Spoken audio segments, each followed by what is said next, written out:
lived in London my entire life, but just last week I did the classic schoolboy error of talking to someone on the tube. Nightmare. It sort of happened.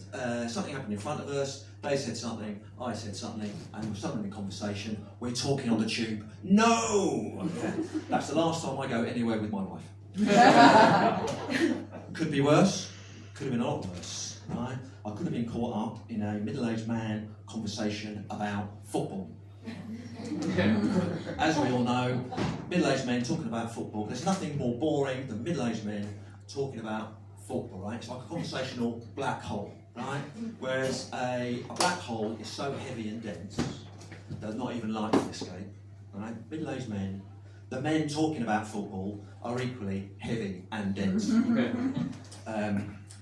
And I get it, you don't have to tell me, but I can assure you that no one is more disappointed with this than me. It wasn't always my responsibility to feel let down about myself. No, that was my mum's job. I think the thing that mum found most disappointing about me was that I wasn't someone else. We lost mum a few years ago, sadly, and I don't mean she went missing in Sainsbury's car park. Customer announcement, if anyone's lost an overbearing elderly woman who delights in letting you know where you went wrong in your life, please come to customer services.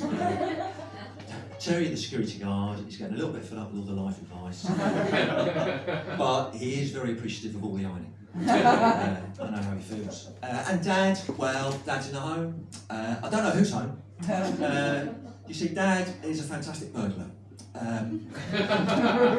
It wasn't until I was about 10 that I realised that it wasn't normal to have other people's names on my birthday presents. My therapist the other day has advised me to take up a hobby.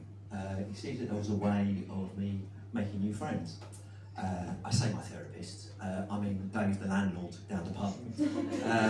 I think he's hoping that it's a way of bringing in more customers. The thing is, I've got a hobby. I've already got a hobby, but it's very, very niche, right? It's so niche, it's like somebody who only wants chips made out of potatoes that look like Taylor Swift, right? It's that niche, right? It's actually a bit of an obsession, right? Okay. I've got a thing about pepper mills. Right, there I've said it. I've got a thing about pepper mills. I think it started years ago when I used to have a weekend job in a Italian restaurant. Yeah, you know the sort of thing, your food would come out to the table, preferably on a plate, and I'd be there. Pepper madam, pepper sir, pepper, pepper, pepper madam, pepper. Salt? Salt? What does it look like I'm doing here, sunshine? Salt? You want salt, you're on your own. Pepper madam, pepper, pepper. That'd be that sort of thing. Very old school.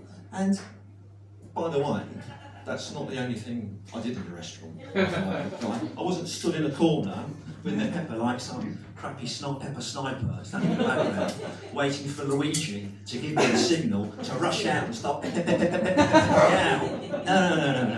No. After 6 months, I was promoted to Parmesan cheese. That was my job. Thank you very much. And so I've been getting together with other obsessives about pepper mills. Luckily, I found this fantastic app. Right? There's an app for everything, right? There's an app for everything. You may have heard of it. It's called Grindr. Yeah, it's strangely, it's mainly men, and they're very happy to see me, but they're a bit handsy. As I said, lived in London all my life, bit of a South London accent, it's not very posh, it's not very glamorous, but it does come in handy when I want to blend in at a Peckham Wetherspoons, right, or go undercover at a Tooting Screwfix. Screwfix is a sort of down market DIY place, right, just to give you an idea. I like to share, okay.